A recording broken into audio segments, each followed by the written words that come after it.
नमस्कार दोस्तों, मेरा नाम है संदीप और आप सभी का वेलकम है नथिंग इम्पॉसिबल के यूट्यूब चैनल पर। आशा करता हूं कि आप सभी बहुत ही अच्छे होंगे और जिस किसी भी एग्जाम की आप तैयारी कर रहे हैं वो भी बहुत ही अच्छे तरीके से चल रही होगी। तो फ्रेंड्स, आज के इस वीडियो में हम लोग यूजीसी नेट फर्स्ट पेपर में संप्रेषण या संचार वाले यूनिट से 25 महत्वपूर्ण प्रश्नों को कवर करने वाले हैं और ये हमारा पार्ट 1 है। जितने भी मैं क्वेश्चन आपको इस वीडियो में कराऊंगा ये सभी क्वेश्चन प्रीवियस ईयर के एग्जाम में यूजीसी नेट फर्स्ट पेपर में संप्रेषण या संचार वाले यूनिट में पूछे जा चुके हैं। तो अगर यहाँ से डायरेक्ट क्वेश्चन आपसे पूछे जाते हैं एग्जाम में तो आप उनको बहुत ही अच्छे तरीके से सॉल्व कर पाएंगे। तो आप कोशिश करिएगा कि इस वीडियो में जितने भी क्वेश्चन आपको कराए जा रहे हैं उनको आप प्रैक्टिस सेट की तरह अटेम्प्ट करिएगा। मैं क्वेश्चन को डिस्क्राइब भी करूंगा, पढ़ूंगा और ऑप्शन को भी दूंगा और आपको क्या करना है, कमेंट बॉक्स में आपको सही आंसर का जवाब देना है। और लगे कि वीडियो फास्ट है तो वीडियो को पॉज कर लीजिएगा और उसके बाद से क्वेश्चन को अच्छे से पढ़िएगा, फिर उसके बाद से आंसर देने का प्रयास करिएगा। तो इसी प्रकार से मैं इस यूनिट से आपको 100 क्वेश्चन कवर कराऊंगा, जो कि ये 100 क्वेश्चन प्रीवियस ईयर में पूछे जा चुके हैं संप्रेषण या संचार वाले यूनिट से, और ये हमारा पार्ट 1 है। इसी प्रकार से 3 पार्ट और आपको प्रोवाइड किए जाएंगे। मैं कोशिश करूंगा 1 से 2 दिन के अंदर ये 100 क्वेश्चन आपको कवर करा दूं। और रही बात कि मैं कई दिनों से वीडियो क्यों नहीं अपलोड कर पा रहा था, तो इसके लिए बहुत सारी प्रॉब्लम थी। जैसे कि फ़ोन में मैं आप देख सकते हैं कि 50 क्वेश्चन का मैं वीडियो बनाता था और ये 40 से 45 मिनट या 50 मिनट के आसपास टाइम चला जाता था। और इसके बाद से होता क्या था कि जब मैं एडिट करता था या अपलोड करता था तो बहुत सारी फ़ोन में समस्याएं आ जाती थी, फ़ोन लैग करने लगता था, हैक करने लगता था और वीडियो अपलोड नहीं हो पाती। इसीलिए मैंने क्वेश्चन की क्वांटिटी 25 कर दी ताकि वीडियो छोटा रहे, ताकि मैं उसको अपलोड कर पाऊँ और आपको रेगुलर वीडियो मिल सके। देखिए, अब एग्जाम में टाइम बहुत ज़्यादा नहीं है, मई में आपका एग्जाम कंडक्ट होना है। तो आपको करना क्या है कि अपनी जो वो मोटी सिलेबस वाली बुक है उसको आप साइड में रख देना है। अगर आपने नोट्स बना लिए हैं तो आप उस नोट्स का रिवीजन करें और इसके साथ ही साथ प्रैक्टिस सेट जो क्वेश्चन होते हैं उनको ज़्यादा से ज़्यादा अटेम्प्ट करें। और हो सके तो प्रीवियस ईयर के क्वेश्चन जो कि व्याख्यान सहित जो सॉल्व होते हैं उनको जो है आप पढ़ें, चाहे क्वेश्चन को सॉल्व करें, तो वहां से ज़्यादा आपको हेल्प मिलेगी। तो चलिए फ्रेंड, वीडियो को स्टार्ट करते हैं। थोड़ा सा भी समय को जाया नहीं करते क्योंकि टाइम बहुत ही इंपॉर्टेंट होता है। कुछ बातें थी जो बताना जरूरी था आपको। तो क्वेश्चन नंबर 1 से स्टार्ट करते हैं, सभी का आंसर देने का प्रयास करिएगा। देखिए, पहला क्वेश्चन इसमें पूछा जा रहा है कि निम्नलिखित में से कौन से प्रभावी संप्रेषण में बाधक तत्व है। तो देखिए, जब अगर आप प्रभावी संप्रेषण करते हैं या बातचीत करते हैं तो उसमें बाधक तत्व कौन से हैं, उसके संदर्भ में यहाँ कुछ यहाँ पे बाधक तत्व दिए गए हैं और आपको बताना है कि प्रभावी संप्रेषण में बाधक तत्व कौन कौन से हैं। ये क्वेश्चन जून 2019 में पूछा जा चुका है। और यहाँ पे देखिए, पहला जो बताया जा रहा है भौतिक शोर, दूसरा बताया जा रहा है शब्दार्थ संबंधित शोर, तीसरा बताया जा रहा है मनोवैज्ञानिक शोर और चौथा बताया जा रहा है गैर शब्दार्थिक शोर। और यहाँ पे नीचे आप देख सकते हैं कि यहाँ पे आपको इस प्रकार से कूट मिल जाएंगे और आपको बताना है कि सही आंसर आपका क्या है। तो देखिए, इस प्रश्न का जो हमारा राइट आंसर हो जाएगा वो है आपका ऑप्शन नंबर बी। यहाँ पे बी जो है आपका ऑप्शन नंबर राइट आंसर हो जाएगा।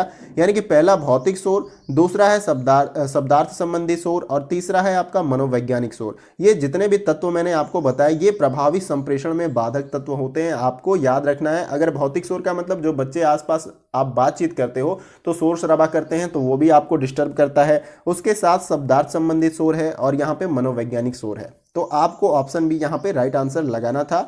अगला क्वेश्चन देखते हैं। अगला जो क्वेश्चन हमारा है क्वेश्चन नंबर 2। देखिए, इसमें पूछा जा रहा है कि विषयेत्तर यथा बोलने की दर, ध्वनि विराम उत्पन्न करने की पद्धति और उच्चारण की विलक्षणता को निम्नलिखित में से किस व्यवहार की संज्ञा दी जाती है। और ये भी क्वेश्चन आपका एनटीए नीट जून 2019 में पूछा जा चुका है। देखिए, पहला जो ऑप्शन बताया जा रहा है यहाँ पे परावैक्तिक और बी ऑप्शन दिया गया है अनुप्राणित और उसके बाद सी ऑप्शन है पराभाषिक और डी ऑप्शन दिया गया है अनैच्छिक। तो इन चारों विकल्पों में से सही आंसर क्या हो सकता है, आपको कमेंट बॉक्स में जवाब देना है। देखिए, इस प्रश्न का जो हमारा राइट आंसर हो जाएगा वो है आपका ऑप्शन नंबर सी। यहाँ पे पराभाषिक जो है आपका राइट आंसर हो जाएगा इस प्रश्न का, क्योंकि प्रश्न में यही पूछा जा रहा था कि विषयेत्तर यथा बोलने की दर, ध्वनि विराम उत्पन्न करने की पद्धति और उच्चारण की विलक्षणता को निम्नलिखित में से किस व्यवहार की संज्ञा दी जाती है। तो पराभाषिक की संज्ञा दी जाती है, आपको याद रखना है। अगला क्वेश्चन देखते हैं। देखिए, अगला जो क्वेश्चन हमारा है क्वेश्चन नंबर 3। इसमें पूछा जा रहा है कि कक्षा में निम्नलिखित में किसके कारण प्रतिपुष्टि में विलंब हो सकता है। अगर क्लास में आप पढ़ा रहे हैं और लेक्चर ले रहे हैं, उसके बाद आप चाहते हैं कि विद्यार्थियों से हम फीडबैक लें कि क्या जो कुछ हमने पढ़ाया वो बच्चों को समझ में आया, तो किस कारण से विलंब हो सकता है प्रतिपुष्टि में, उसके संबंध में यहाँ पे कारण दिए गए हैं और आपको बताना कि कौन सा आंसर सही है। देखिए पहला जो ऑप्शन दिया जा रहा है प्रौद्योगिकी का उपयोग, बी ऑप्शन है विस्तारित संप्रेषण, सी ऑप्शन है शब्दार्थ शोर और डी ऑप्शन है प्रतिभागी वातावरण। तो इन चारों विकल्पों में से सही आंसर आपका क्या हो सकता है। देखिए प्रश्न का जो हमारा राइट आंसर हो जाएगा वो है आपका ऑप्शन नंबर सी शब्दार्थ शोर। प्रश्न में यही पूछा गया कि कक्षा में निम्नलिखित में से किस कारण प्रतिपुष्टि में विलंब हो सकता है, तो शब्दार्थ शोर के कारण प्रतिपुष्टि में विलंब हो सकता है, आपको याद रखना है। अगला क्वेश्चन देखते हैं।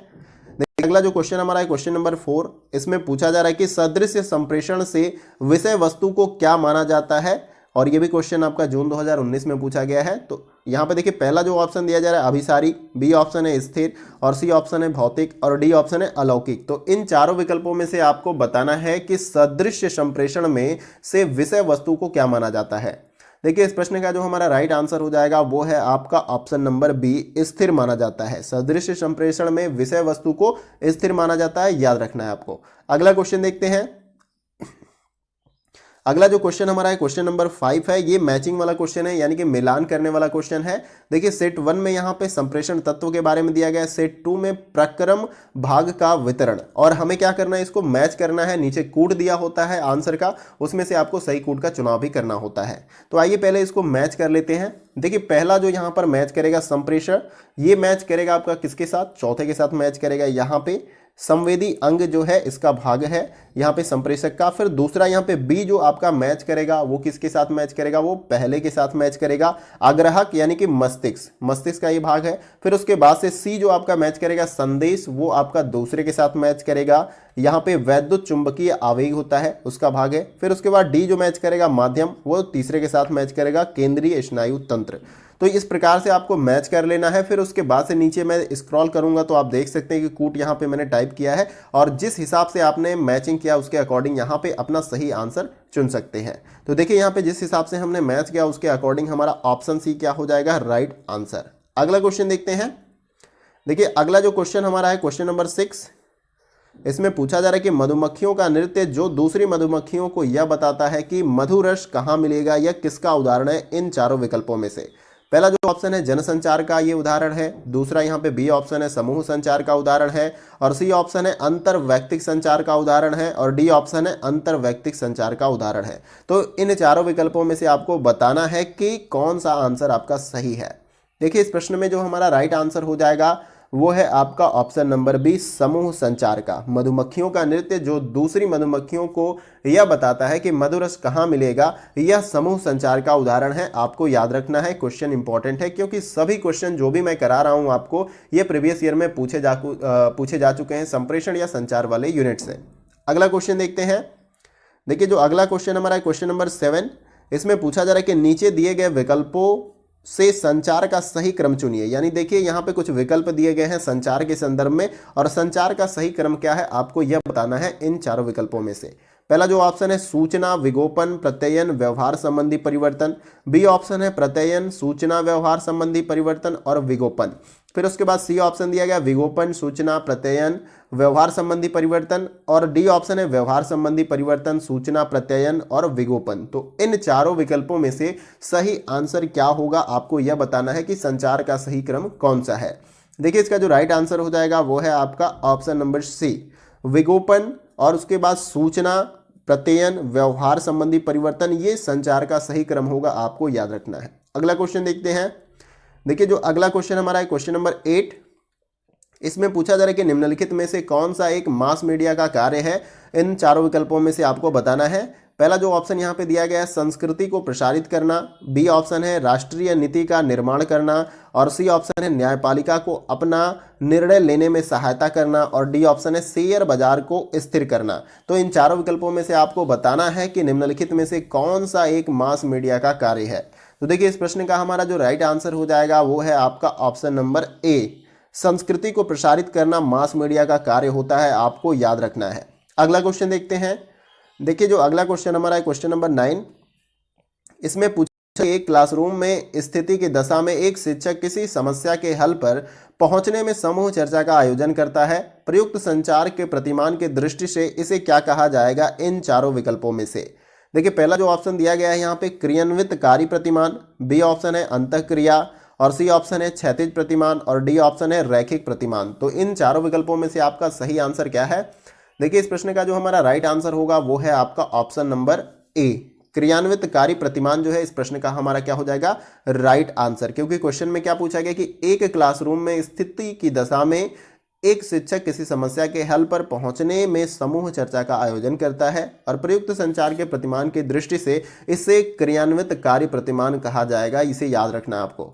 अगला क्वेश्चन देखते हैं। देखिए जो अगला क्वेश्चन है क्वेश्चन नंबर 10, इसमें पूछा जा रहा है कि आज का मीडिया समाज समीकरण मुख्यतः क्या है? इन चारों विकल्पों में से बताना कि आज का मीडिया समाज समीकरण मुख्यतः क्या है। ये क्वेश्चन जून 2019 में पूछा गया है। पहला ऑप्शन है रहस्यमयी है, बी ऑप्शन है नैतिक रूप से विवश है, सी ऑप्शन है उपभोक्ता सचेत है, और डी ऑप्शन है परंपरा केंद्रित है। तो आज का जो मीडिया समाज है वो किस प्रकार का है, आपको यह बताना था इन चारों विकल्पों में से। तो देखिए इस प्रश्न का हमारा राइट आंसर हो जाएगा ऑप्शन नंबर सी, उपभोक्ता सचेत है आज का मीडिया। यानी कि जो भी कुछ घटनाएं घटित होती हैं विश्व और अपने भारत के संदर्भ में, या चाहे राजनीतिक घटनाएं चाहे कोई भी हो, वो लोगों तक पहुंचाना हमारे मीडिया का काम होता है। आपको याद रखना है। तो ये क्या है? उपभोक्ता सचेत। अगला क्वेश्चन देखते हैं। देखिए अगला जो क्वेश्चन है क्वेश्चन नंबर 11, इसमें पूछा जा रहा है कि संप्रेषण के संज्ञानात्मक क्षेत्र में निम्नलिखित में से किससे संबंधित मामले शामिल हैं इन चारों में से? पहला जो ऑप्शन दिया गया है समवेग से, बी ऑप्शन है ज्ञान से, सी ऑप्शन है भ्रांति से, और डी ऑप्शन है पलायनवाद से। तो इन चारों विकल्पों में से आपको बताना है कि संप्रेषण के संज्ञानात्मक क्षेत्र में निम्नलिखित में से किससे संबंधित मामले शामिल है। तो देखिए इस प्रश्न का जो हमारा राइट आंसर हो जाएगा वो है आपका ऑप्शन नंबर बी, ज्ञान से। प्रश्न में क्या पूछा गया था कि संप्रेषण के संज्ञानात्मक क्षेत्र में इन चारों विकल्पों में से किससे संबंधित मामले हैं? तो ज्ञान से संबंधित मामले हैं, आपको याद रखना है। अगला क्वेश्चन देखते हैं। देखिए जो अगला क्वेश्चन हमारा है क्वेश्चन नंबर 12 है। इसमें पूछा जा रहा है कि किसी कक्षा में विद्यार्थी को एक प्रभावी श्रोता होना चाहिए, उसे क्या ध्यान में रखना चाहिए? अगर किसी विद्यार्थी को क्लास में या कक्षा में प्रभावी श्रोता अगर बनना है तो उसे इन सभी बातों में क्या ध्यान देना चाहिए, आपको यह बताना है। देखिए पहला जो बताया गया यहाँ पे अध्यापक की शक्ल का होना चाहिए, दूसरा दिया गया साथियों के जैसा होना चाहिए, तीसरा ऑप्शन यहाँ पे दिया गया अकादमिक पाठ का होना चाहिए, चौथा दिया गया संप्रेषण विकरणों का होना चाहिए। और इसके अकॉर्डिंग नीचे यहाँ पे कूट दिया गया है। एक से अधिक आंसर भी सही हो सकते हैं, एक भी सही हो सकता है, तो आपको सही आंसर देना है।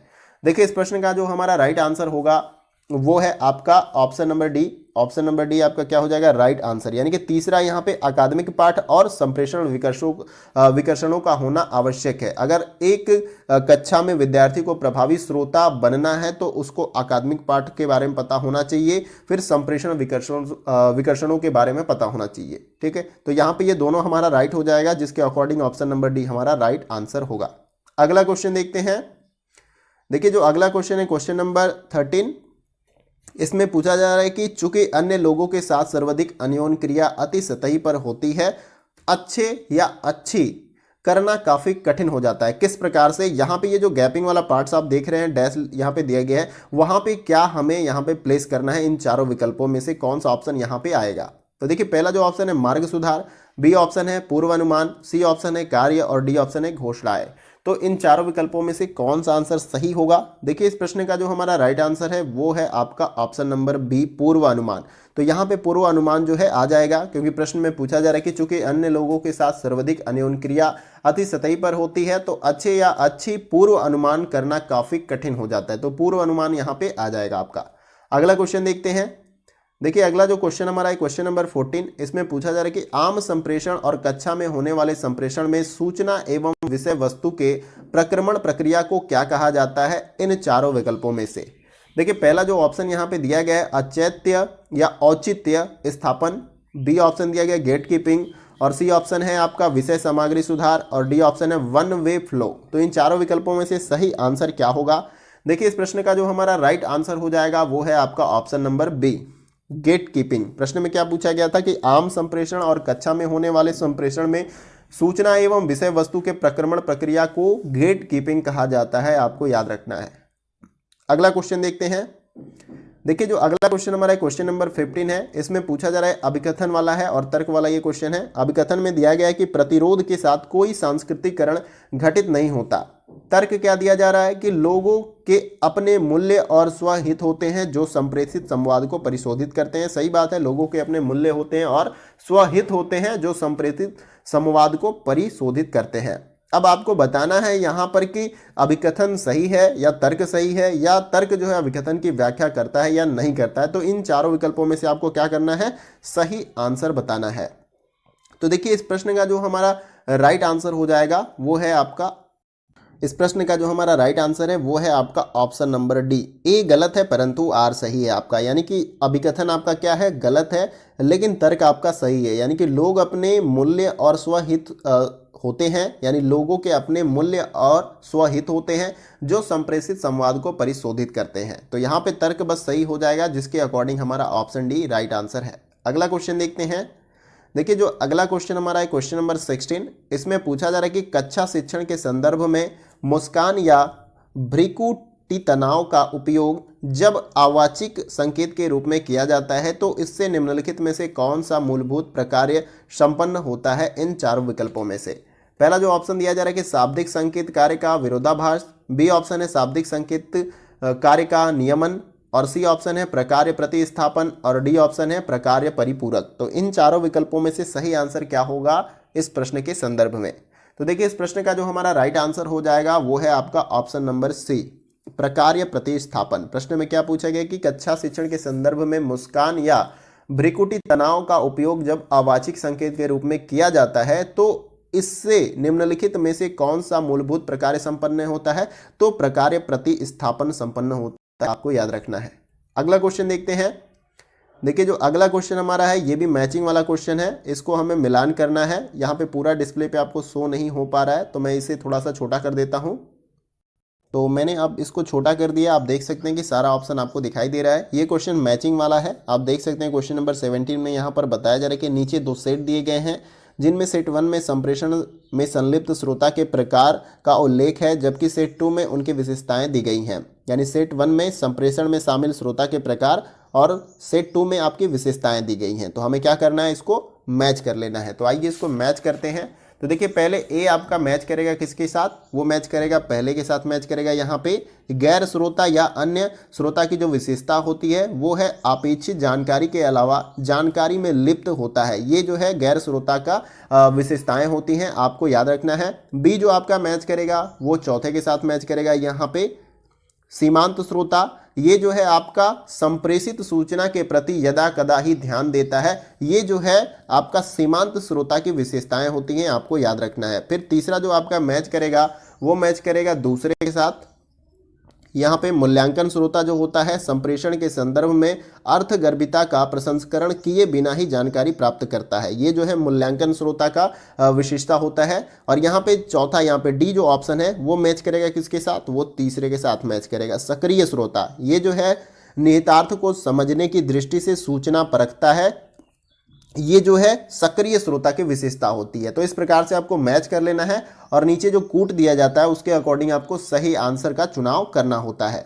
देखिए नीचे मैं दिखाता हूँ स्क्रॉल डाउन करके, यहाँ पे कूट दिया गया है और जिस प्रकार से आपने मैचिंग किया उसके अकॉर्डिंग क्या करना है, आपको सही आंसर का चुनाव करना है। तो हमने जो मैच किया उसके अकॉर्डिंग हमारा ऑप्शन नंबर डी क्या हो जाएगा, राइट आंसर। आइए अगले क्वेश्चन को देखते हैं। जो क्वेश्चन हमारा है क्वेश्चन नंबर 18, इसको भी देखते हैं। देखिए इसमें पूछा जा रहा है कि अवाचिक संप्रेषण मुख्यतः किस प्रकार का होता है, आपको इन चारों विकल्पों में से बताना है। पहला जो ऑप्शन है यांत्रिक होता है, बी है समाव्ययी होता है, और यहाँ पे सी ऑप्शन है असंरचित, और डी ऑप्शन है संरचित। तो इन चारों विकल्पों में से सही आंसर क्या होगा आपको यह बताना है। देखिए इसका जो राइट आंसर हो जाएगा वो है आपका ऑप्शन नंबर सी, अवाचिक संप्रेषण मुख्यतः असंरचित होता है, आपको याद रखना है। अगला क्वेश्चन देखते हैं। देखिए अगला जो क्वेश्चन है क्वेश्चन नंबर 19, इसमें पूछा जा रहा है कि एक अच्छे संप्रेषणकर्ता को निम्नलिखित में से किस सिद्धांत का अनुसरण करना चाहिए। उसके संदर्भ में यहाँ पे कुछ स्टेटमेंट्स दिए गए हैं और आपको बताना है कि कितने स्टेटमेंट्स या कौन कौन से ऐसे कथन हैं जो एक अच्छे संप्रेषणकर्ता के संदर्भ में सही हो जाएंगे। पहला देखिए इसमें बताया जा रहा है कि उसे संगठित रहना चाहिए। दूसरा दिया गया है उसे दृश्य सामग्री के उपयोग से बचना चाहिए। और तीसरा दिया गया है उसे अधिनायकवादी होना चाहिए, और चौथा दिया गया है उसे माध्यम से सामंजस्य स्थापित करना चाहिए, और पांचवा दिया गया है उसे उसे कहने का विधा को वरीयता देनी चाहिए, यानी कहानी कहने की विधा को वरीयता देना चाहिए, यहाँ पे पांचवा है। तो आपको बताना है कि एक अच्छे संप्रेषणकर्ता को निम्नलिखित में से किस सिद्धांत का अनुसरण करना चाहिए। तो देखिए इसका जो राइट आंसर हो जाएगा, पहला आपका सही होगा यहाँ पे कि उसे संगठित रहना चाहिए, फिर उसके बाद से चौथा यहाँ पे सही हो जाएगा उसे माध्यम से सामंजस्य स्थापित करना चाहिए, फिर पांचवा है उसे कहानी कहने की विधा को वरीयता देनी चाहिए। तो ये तीनों जो है आपका राइट हो जाएगा एक अच्छे संप्रेषणकर्ता के संदर्भ में। नीचे आप देख सकते हैं कि आपको कोड भी मिल जाएगा, और जिस हिसाब से हमने वहाँ पे फाइंड किया उसके अकॉर्डिंग हमारा ऑप्शन नंबर डी क्या हो जाएगा, राइट आंसर, यानी पहला, चौथा और पांचवा। अगला क्वेश्चन देखते हैं।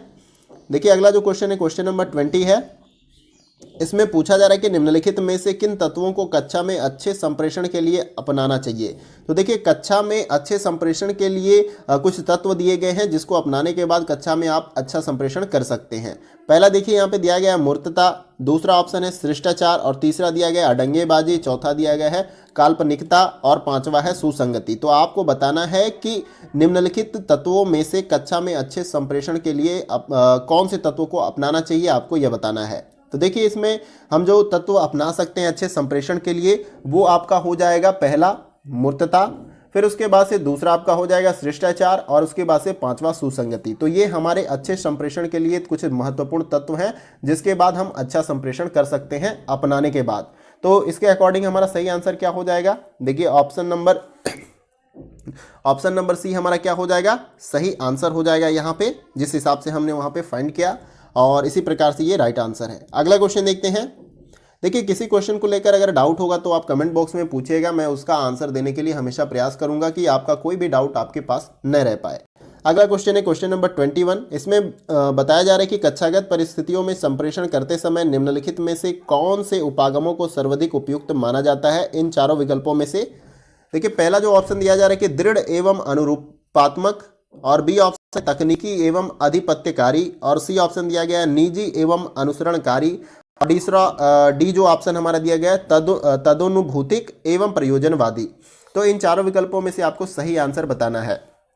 देखिए इसका जो राइट आंसर हमारा हो जाएगा वो है आपका ऑप्शन नंबर डी, तदानुभूतिक एवं प्रयोजनवादी जो है आपका राइट आंसर हो जाएगा, क्योंकि प्रश्न में यही पूछा जा रहा है कि कक्षागत परिस्थितियों में संप्रेषण करते समय इन चारों विकल्पों में से कौन से उपागमों को सर्वाधिक उपयुक्त माना जाता है। तो तदानुभूतिक एवं प्रयोजनवादी उपागमों को सर्वाधिक उपयुक्त माना जाता है, इसलिए हमारा ये राइट आंसर है। अगला क्वेश्चन देखते हैं। अगला जो क्वेश्चन है क्वेश्चन नंबर 22। देखिए इसमें पूछा जा रहा है कि निम्नलिखित में से कौन संप्रेषण में परिभाषिक कहलाते हैं। आपको बताना है कि यहाँ पे संप्रेषण में पराभाषिक, सॉरी यहाँ पे मैंने प्रोनाउंसिएशन गलत कर दिया, लेकिन ये आपका पराभाषिक होता है। निम्नलिखित में से कौन संप्रेषण में पराभाषिक कहलाते हैं, और आपको यहाँ पे कुछ उसके संदर्भ में विकल्प दिए गए और आपको बताना है कि कौन कौन से ऑप्शन जो है पराभाषिक कहलाते हैं। पहला देखिए यहाँ पे दिया गया है ध्वनि का उतार चढ़ाव, दूसरा दिया गया है आंतरिक शोर, और सी ऑप्शन है बाह्य शोर, और चौथा दिया गया है विरामों का उपयोग, और यहाँ पे पांचवा दिया गया है वाणी दर और प्रबलता। और आपको बताना है कि संप्रेषण में पराभाषिक कौन से ऑप्शन इसमें से कहलाते हैं। देखिए यहाँ पर जो हमारा राइट आंसर हो जाएगा इस प्रश्न का वो है आपका पहला, आपका यहाँ पे सही हो जाएगा, यानी ध्वनि का उतार चढ़ाव, फिर उसके बाद से चौथा सही हो जाएगा विरामों का उपयोग, और यहाँ पे पांचवा वाणी दर और प्रबलता। ये जो है संप्रेषण में पराभाषिक कहलाते हैं, ध्वनि का उतार चढ़ाव और विरामों का उपयोग और वाणी दर और प्रबलता। तो जिस प्रकार से हमने यहाँ पे फाइंड किया सही आंसर, उसके अकॉर्डिंग नीचे हमारा कूट है, और सही आंसर को क्या करना है, हमें ट्रिक कर लेना है। तो देखिए हमारा जो सही आंसर हो जाएगा वो है क्या, आपका option number D. Option number D क्या हो जाएगा, राइट आंसर, जिस हिसाब से हमने आंसर यहाँ पे किया है। अगला क्वेश्चन देखते हैं। देखिए अगला क्वेश्चन है क्वेश्चन नंबर 23। इसमें पूछा जा रहा है कि कक्षागत अनुदेशन के अंतर्गत संप्रेषण की प्रभाविता को निम्नलिखित में से कौन महत्वपूर्ण रूप से प्रभावित करेगा। इन चारों विकल्पों में से आपको बताना है। देखिए पहला जो ऑप्शन दिया गया शिक्षक का विषय संबंधी ज्ञान, बी ऑप्शन है शिक्षक की अकादमिक बुद्धिमत्ता और व्यक्तित्व संबंधी विशेषताएं, और सी ऑप्शन दिया गया शिक्षण कार्य की क्रियान्विति के समय शिक्षक द्वारा वरीयता दी गई शैली, और डी ऑप्शन है प्रस्तुतिकरण के समय शिक्षक द्वारा प्रयुक्त शिक्षण उपकरण। तो इन चारों विकल्पों में से सही आंसर क्या होगा, आपको यह बताना है। देखिए इस प्रश्न का जो हमारा राइट आंसर हो जाएगा वो है आपका ऑप्शन नंबर सी, शिक्षण कार्य की क्रियान्विति के समय शिक्षक द्वारा वरीयता दी गई शैली जो है यहाँ पे कक्षागत अनुदेशन के अंतर्गत संप्रेषण की प्रभाविता को निम्नलिखित रूप से जो है प्रभावित करेगा। यहाँ पे ऑप्शन सी क्या हो जाएगा, राइट आंसर, क्योंकि प्रश्न में यही पूछा गया था कि कक्षागत अनुदेशन के अंतर्गत संप्रेषण की प्रभाविता को इन चारों विकल्पों में से कौन महत्वपूर्ण रूप से प्रभावित करेगा, तो ऑप्शन सी जो है इसको महत्वपूर्ण रूप से प्रभावित करेगा। अगला क्वेश्चन देखते हैं। देखिए जो अगला क्वेश्चन है क्वेश्चन नंबर 24 है। इसमें पूछा जा रहा है कि एक शिक्षक छात्रों के 6 समूह के गठन का निर्णय करता है और परिचर्चा एवं प्रतिवेदन के लिए प्रत्येक समूह को एक उप विषय सौंपता है। इसके बारे में किस प्रकार का संप्रेषण प्रतिमान उसकी रणनीति का उत्कृष्ट ढंग से वर्णन करता है, इन चारों विकल्पों में से आपको बताना है। और ये क्वेश्चन नेट दिसंबर 2018 के एग्जाम में पूछा गया है। पहला जो ऑप्शन है रैखिक प्रतिमान, बी ऑप्शन है क्षैतिज प्रतिमान, और सी ऑप्शन है अंतर क्रियात्मक प्रतिमान, और डी ऑप्शन है क्रियान्वित परक प्रतिमान। तो इन चारों विकल्पों में से सही आंसर क्या होगा, तो देखिए इसका जो राइट आंसर हो जाएगा वो है आपका ऑप्शन नंबर आपका डी राइट आंसर हो जाएगा। क्रियान्वित परक प्रतिमान जो है राइट आंसर है इस प्रश्न का, क्योंकि प्रश्न में यही पूछा गया कि एक शिक्षक छात्रों के 6 समूह के गठन का निर्णय करता है और परिचर्चा एवं प्रतिवेदन के लिए प्रत्येक समूह को एक उपविषय सौंपता है। इस बारे में किस प्रकार का संप्रेषण प्रतिमान उसकी रणनीति को उत्कृष्ट ढंग से वर्णन करता है, तो क्रियान्वित परक प्रतिमान जो है उसकी रणनीति को या उसकी रणनीति का उत्कृष्ट ढंग से वर्णन करता है, आपको याद रखना है। अगला क्वेश्चन देखते हैं। अगला क्वेश्चन हमारा वीडियो का लास्ट क्वेश्चन है। जैसा कि मैंने स्टार्टिंग में आपको बताया था कि इस वीडियो में हम 25 इंपॉर्टेंट क्वेश्चन को संप्रेषण या संचार वाले यूनिट से कवर कर रहे हैं, जो कि प्रीवियस ईयर में पूछे जा चुके हैं। देखिए क्वेश्चन नंबर 25 में पूछा जा रहा है कि प्रभावी आग्रही संप्रेषण जो लिखित या वाचिक रूप में हो, इसके लिए प्रभावी निर्धारक निम्नलिखित में से कौन सा होगा, आपको इन चारों विकल्पों में से बताना है। पहला जो ऑप्शन देखिए यहाँ पे दिया गया है तुम संदेश वाला, बी ऑप्शन है हम संदेश वाला, और सी ऑप्शन है वे संदेश वाला, और डी ऑप्शन है मैं संदेश वाला। तो इन चारों विकल्पों में से सही आंसर क्या होगा, आपको यह बताना है। देखिए इस प्रश्न का जो हमारा राइट आंसर हो जाएगा वो है आपका ऑप्शन नंबर डी मैं संदेश वाला। प्रश्न में यही पूछा जा रहा है कि प्रभावी आग्रही संप्रेषण जो कि लिखित या वाचिक रूप में हो, इसके लिए प्रभावी निर्धारक निम्नलिखित में से कौन सा है, तो मैं संदेश वाला प्रभावी निर्धारक है, आपको याद रखना है। इस प्रकार से प्रश्न आपके एग्जाम में पूछे जाते हैं। तो देखिए ये हमारा वीडियो का लास्ट क्वेश्चन था। आशा करता हूं कि जितने भी मैंने क्वेश्चन आपको कराए यहाँ पे संप्रेषण या संचार वाले यूनिट से, वो आपके एग्जाम के पॉइंट ऑफ व्यू से बहुत ही इंपॉर्टेंट होंगे, क्योंकि ये जितने भी प्रश्न मैंने आपको कराए वो विगत वर्षों में पूछे जा चुके हैं संप्रेषण या संचार वाले यूनिट से। तो इसी प्रकार से मैं इसमें टोटल आपको 100 क्वेश्चन कराऊंगा, जैसे कि मैंने स्टार्टिंग में बोला। और ये हमारा क्या है, पार्ट 1 है। इसके बाद से जो है आपको अभी 3 पार्ट और मिलेंगे 25-25 क्वेश्चन के, जो कि आई होप कि आपका आज या कल में सारे क्वेश्चन आपको मैं करा दूंगा 4 पार्ट में। और आपका संचार वाले यूनिट से यानी संप्रेषण वाले यूनिट से 100 क्वेश्चन कवर हो जाएंगे, जो कि प्रीवियस ईयर में पूछे जा चुके हैं। तो इसी प्रकार से हम आगे की जो यूनिट्स हैं उनमें भी जो विगत वर्षों में पूछे गए प्रश्न हैं, जैसे कि सूचना और संचार प्रौद्योगिकी है, पीपुल एंड एनवायरमेंट है, इन सभी के विगत वर्षों में पूछे गए प्रश्नों को मैं कराऊंगा, जिससे आपको डायरेक्ट जो क्वेश्चन पूछे जाते हैं जो प्रीवियस ईयर में पूछे गए उनका आप आंसर अच्छे तरीके से कर पाए। वीडियो कैसा लगा कमेंट बॉक्स में जरूर बताइएगा। अगर किसी क्वेश्चन को लेकर क्वेरी है, कुछ डाउट है, नहीं समझ में आता है, तो भी कमेंट बॉक्स में पूछिएगा।